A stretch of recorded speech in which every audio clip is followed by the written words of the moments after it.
بسم اللہ الرحمن الرحیم۔ ناظرین کرام السلام علیکم ورحمۃ اللہ وبرکاتہ۔ ناظرین کرام، حضور داتا علیہ حجویری رحمۃ اللہ تعالی علیہ کے عرس کے موقع پر جو آل رسول صلی اللہ علیہ وسلم کی بے حرمتی کی گئی، جن لوگوں نے رسول اللہ صلی اللہ علیہ وسلم کی آل کی توہین کی ہے، بے حرمتی کی ہے، میرا ان کی طرف ایک پیغام ہے۔ امام جلال الدین سیوطی نے اپنی جامع صغیر میں روایت کیا اور اپنی جامع الاحادیث میں روایت کیا، اور امام ابن حجر حیتمی نے اپنے فتاوی حدیثیہ میں، اور دیگر ائمہ کرام نے امیر المومنین حضرت علی بن ابی طالب رضی اللہ تعالیٰ عنہ سے روایت کی۔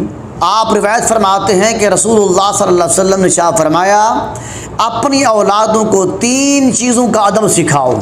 پہلا، اپنے نبی کریم صلی اللہ علیہ وسلم کی محبت سکھاؤ۔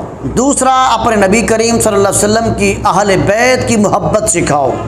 اور تیسرا، قرآن مجید کی تلاوت کی محبت سکھاؤ۔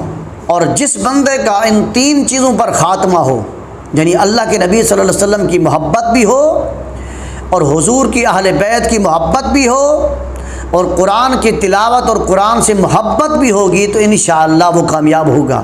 محبت نبی صلی اللہ علیہ وسلم وہ بنیادی بیج ہے جس سے ایمان کا درخت پھوٹتا ہے۔ اگر خدا نہ خواستہ اسی بیج کو ہی بیماری لگ جائے تو ایمان کا درخت جو ہے وہ مرجھا جاتا ہے۔ اسی لیے لوگوں، اگر اپنے ایمان کو بچانا چاہتے ہو تو رسول اللہ صلی اللہ علیہ وسلم کی محبت کو، آپ کے ادب کو، آپ کی تعظیم کو اپنے دلوں میں بسا لو۔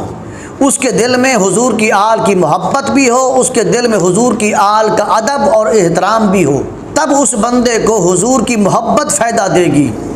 اگر حضور کی آل کی محبت نہیں ہے، حضور کی آل کی تعظیم نہیں ہے، حضور کی آل کا ادب نہیں ہے، تو اس کو حضور کی محبت بھی کام نہیں دے گی۔ اس بات کو یوں سمجھ لیں کہ آقا علیہ السلام صحابہ کرام کو اور قیامت تک اپنی تمام امت کو یہ فرما رہے ہیں، تم لوگ مجھ سے محبت رکھتے ہو، میری اہل بیت سے بھی محبت رکھتے ہو۔ اس بات کو یہاں تک مقید نہ کرو، بلکہ اپنے گھروں میں جا کر اپنی اولاد کو بھی اس بات کا درس دیا کرو۔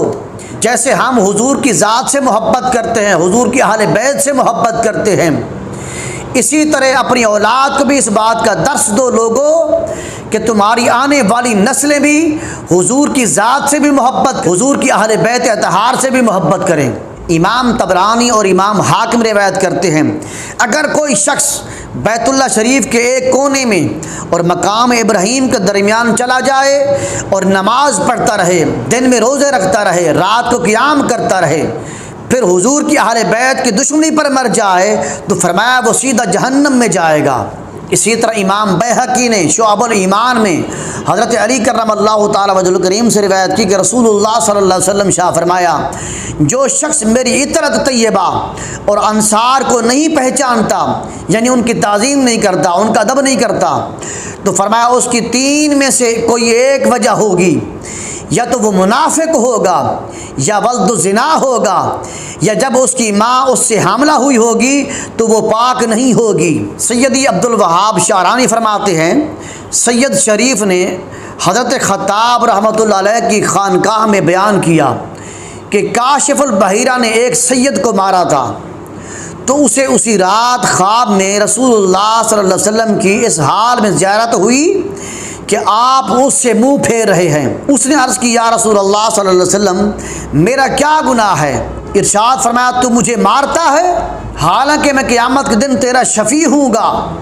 اس نے عرض کیا، یا رسول اللہ صلی اللہ علیہ وسلم، مجھے یاد نہیں ہے کہ میں نے آپ کو مارا ہو۔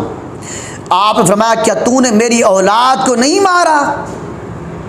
اس نے عرض کیا، ہاں یا رسول اللہ۔ فرمایا، تیری ضرب میری ہی کلائی پر لگی ہے۔